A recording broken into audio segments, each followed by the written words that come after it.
Okay, lymphedema. Let's talk about some tips that you can do in between treatments to help ease the symptoms of lymphedema. I have some that are for patients who are able to move and then also for patients who are bedbound. Overall, though, they should be pretty interchangeable, but I'll point out the ones that are not. So, first of all, the first three things that anyone would tell you is compression, elevation, and movement. So, these three things are kind of like non-negotiable, especially at the beginning stages of lymphedema. So, when you first noticed it or first been diagnosed. So, you can either do compression socks or you can also do compression boots that are available.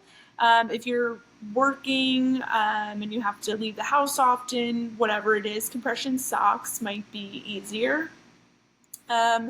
If you are able to kind of stay put and you're maybe working from home or not working, whatever it is, make sure that when you do have compression socks on or when you don't feel like you want to wear them, that you're then able to do some elevation. So if you're working from home and you're sitting a lot, at least try to elevate whatever area has the lymphedema.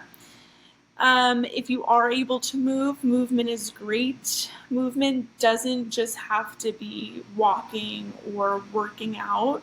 It can also be just movement of the limbs in any way, shape, or form. It's pretty crucial that you get some sort of movement since the lymph vessels themselves are either damaged or having a very tough time returning any sort of fluid in them. The movement is kind of all there is, and the elevation and the compression are also kind of forms of movement. So these three things are absolute non-negotiables. You have to have them. The rest of what I'm going to say is kind of tacking on to that. And then also if you're not able to do any of those for whatever reason. So, first one would be immune breathing. So this is where you can either breathe in through your mouth or your nose. So you can take a deep breath in and fill up your entire chest.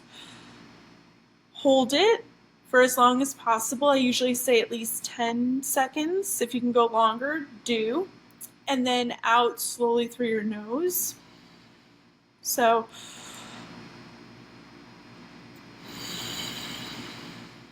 and try to really expand your rib cage. That's a great way to get blood, oxygen, and lymph flowing in this whole part of your body, and I mean really your whole body. But I also mention this a lot for patients with neck tension and to kind of breathe into those muscles.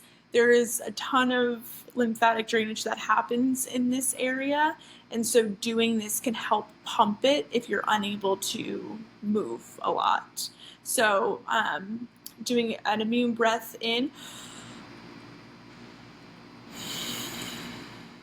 and you can either do again like through your mouth or through your nose.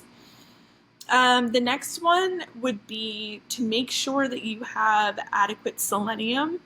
This is really a tip because I'm kind of using it as make sure that all your vitamins are in check. There is a link between lymphedema and selenium deficiency.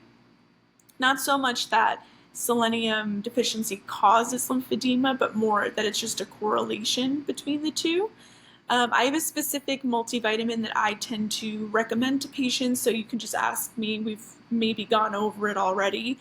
And it's one that has selenium in it and also a bunch of other essential nutrients that sometimes people are missing, and that can really aid in your lymphatic system and your immune system in general to be able to clear some of the sludge that's there.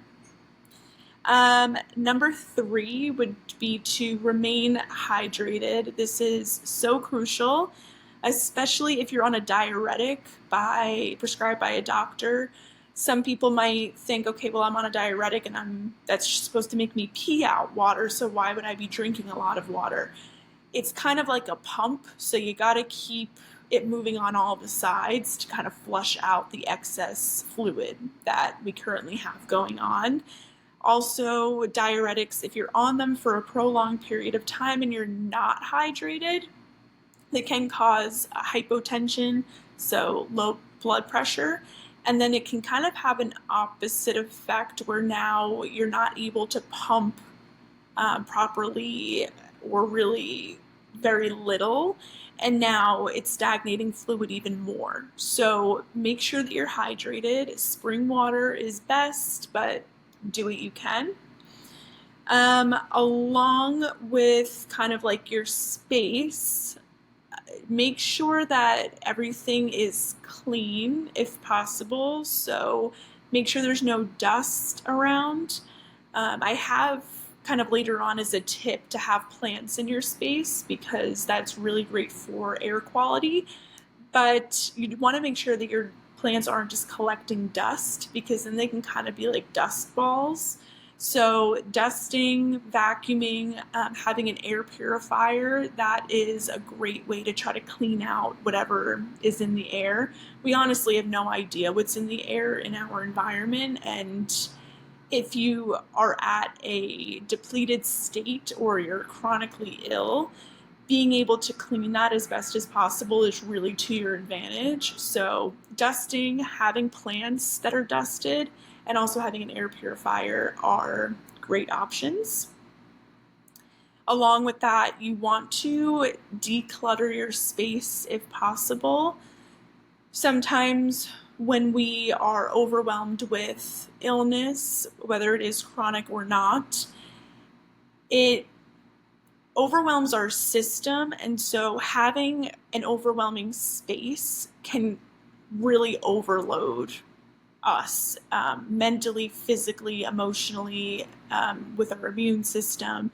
So being able to kind of take up space again in your space that you're in and have this outward, upward movement is really important. I mean, it sounds woo-woo, but it really is important to cultivate strength from within, is to have this posture of, okay, I'm here, I'm taking up space, and I'm pushing out the toxins, the cells that are dead, the stuff I don't want, the stuff that's not moving. I'm kind of pushing, I'm moving, I'm one with the air that I'm breathing in and out, and having, I've found, less clutter and less to look at helps your mind get into that space. And it also kind of helps you assert boundaries, both internally, so your body can assert boundaries with incoming pathogens, but you're also able to assert boundaries with others, and that alone kind of helps you heal. So if you're able to declutter, I would suggest doing so. You could do it like 15 minutes a day. It doesn't have to be all at once. Go through a pile of papers if you can, and see how far you can get in a couple of weeks. This one is really important for everyone, but especially if you have something going on with your lymphatic system. It's to breathe out of your nose, no mouth breathing, unless it's the immune breathing that I was talking about before for, a few seconds a day, a few minutes a day. Your nose actually filters the air that we breathe in, and it also warms it. So it's pretty crucial to make sure that less pathogens, less whatever weird shit is in the air gets into your body, whereas your mouth doesn't have that same filter. So nostril breathing throughout the day, very important. If you notice that at night you snore or you wake up exhausted, or you just know that you mouth breathe at night, try mouth taping.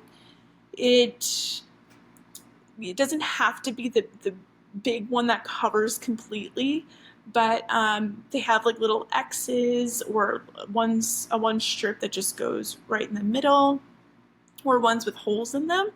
And try that and see if that helps with your sleep quality. Okay, this one might seem kind of obvious, but getting a lymph brush for yourself to do some lymphatic drainage would be great. If you can do lymphatic massages, that's awesome. Not everyone can, so if you can't actually get a lymph massage, just doing massage on yourself or using a brush, and you're moving upwards always, upward toward your groin, upward toward your armpits, and then outward on the chest, and try to get some movement in the lymphatic system that way as well.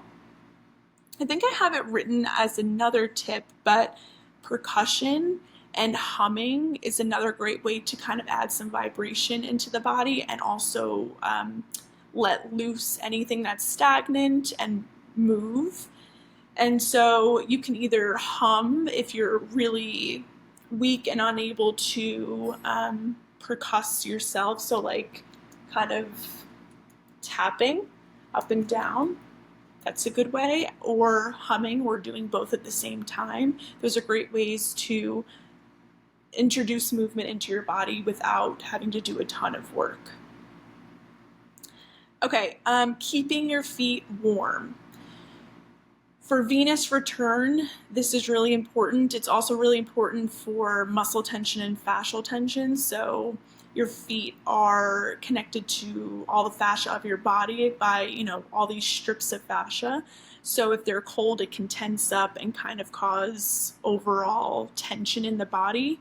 However, on top of that, also for returning fluids back up. So this is especially important if you have lymphedema in the lower extremities. You want to make sure that your feet are warm always. Really, really important. Kind of another one for your space is keeping windows open to let in new fresh air. That helps your immune system as well. And then also sunlight. So if you're able to go outside in the morning and get some direct sun onto you, and especially in your eyes, not necessarily like looking at the sun, but just looking out and having no sunglasses on for a few minutes and just getting direct sunlight into your eyes is great. And then if you can just have your windows open all day long and sun coming in all day long is also very healing. Sweating is super, super important to let go of whatever is, whether it's pathogens, toxins, etc., that are being stagnated in your body. So if you're able to move and work out and sweat, good. If you're not, then we can talk about herbs that help induce sweat, or sometimes even that immune breathing will help induce sweat, where you breathe in, hold, exhale. Even just a light sweat is great. But when you do sweat, you want to make sure that you dry off and then bundle up, and then you can sweat again. But you don't want to have like clammy skin that cold air is touching. So sweat, let it out, and then bundle up. Kind of along with that, you want to make sure that your neck is always warm and or covered. You don't ever want any drafts blowing on your neck, especially like AC, none of that. If you can wear a scarf if you live in a drafty area, then try to do that to protect it and keep it warm. And again, if you sweat and this whole area gets clammy, then try to, either dry it off or bundle it up so that it doesn't have then cold air hitting it with the sweat and the pores open. There's kind of along with the one where I was talking about boundaries and boundaries with others and asserting boundaries within your space. Along with that, you have the power to change, and it is within you. And healing really does come from the person, and other people are really just facilitators of that healing and can help guide you there, but you are doing the transformation. So feel that power, use that power, and harness that to heal. E-stim, moxa, and acupuncture are 3 things that I also do with patients. So we, do that together, and that's great. Food, super important, your diet. It is really hard to eat processed, sugary food all the time and heal from anything, let alone a chronic condition. So it is unfortunately one of those things that, everyone talks about diet, eating clean, whatever that means, eating well. It really is just that important. So if you can, try to at least do a lot of protein. That protein and greens, I would say, are the 2 things that you really, really want to hone in on. If you can't eat a lot of protein for whatever reason, then try to just do shakes at least. Adding, if you're cooking for yourself or someone else is cooking for you, adding in ginger, garlic, black pepper, fresh herbs, lemon to any dish is a great way to get some nutrients, but also, just tastes good. You want to minimize the things that you are using that are prepackaged. So if you get that minced garlic that's prepackaged, try to just cut the garlic yourself, or the fake lemon juice. Just buy the lemons, cut them yourself, use them. Try to use things that are whole foods, and try to eat that way for as long as possible with this condition, so your body has the building blocks that it needs to push out what it no longer needs. I kind of touched on this before, but no direct AC on especially your head and your neck. Really anywhere, you shouldn't have it blowing on you, but try to keep your space warm. And if you do need to cool it down, I live in LA, so that's pretty important, then at least have it blowing just in the environment, but not necessarily directly on you, especially in this area. If you are either bedbound or if you just, have some downtime, whatever, you can massage your chest outward. You can either do little circles along your collarbone and your ribs, or you can just kind of push lightly outwards, and it will help to release some of the tension, and also it's acting as kind of like a little lymphatic massage. Similarly, again, before with the breathing all the way out, you always want to be trying to expand your rib cage when you're breathing. So really using that mechanism that is innate and something that is good for us to use, just expanding your rib cage and then breathing out. You can also move your neck to the side as you do this and kind of get a stretch in there, help move some lymph as well. For bedbound patients, if you can do any of what I just mentioned, that's amazing. Please do it. It's going to help a lot. But especially for people that are bedbound, you want to make sure that you are constantly being washed at least once a day, just to prevent any infection and also to prevent bed sores.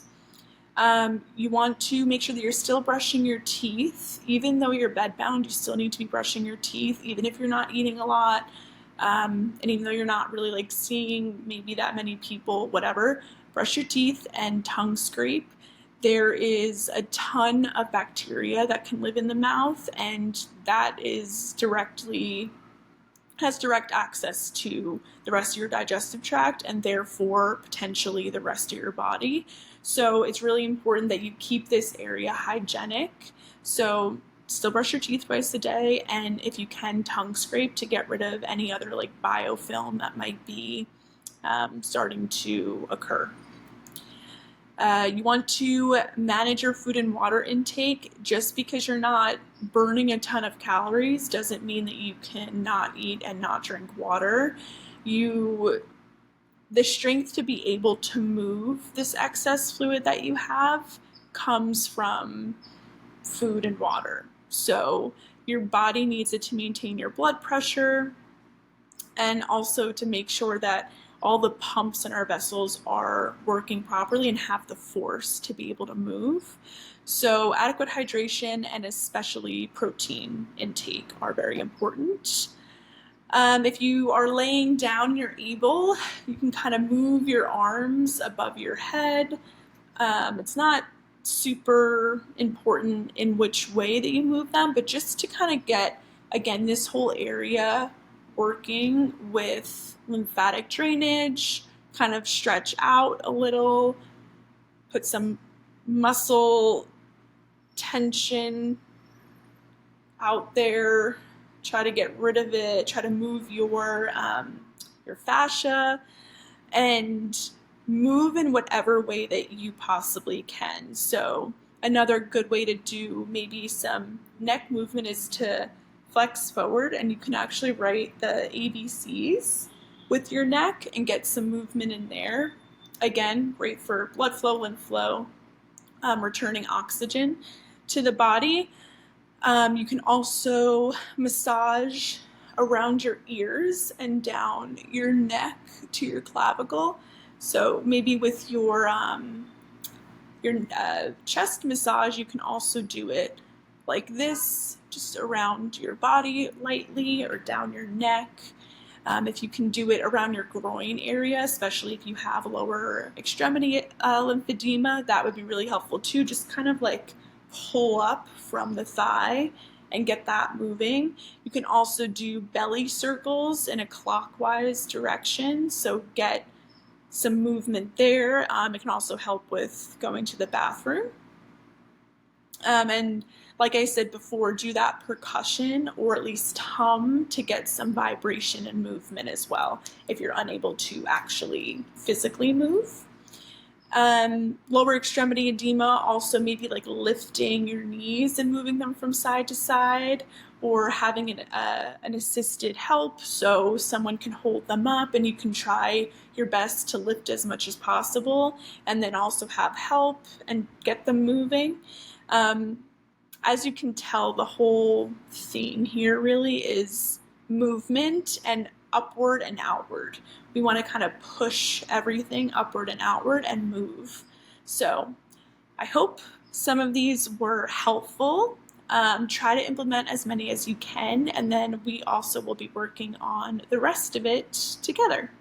So yes, see you next time.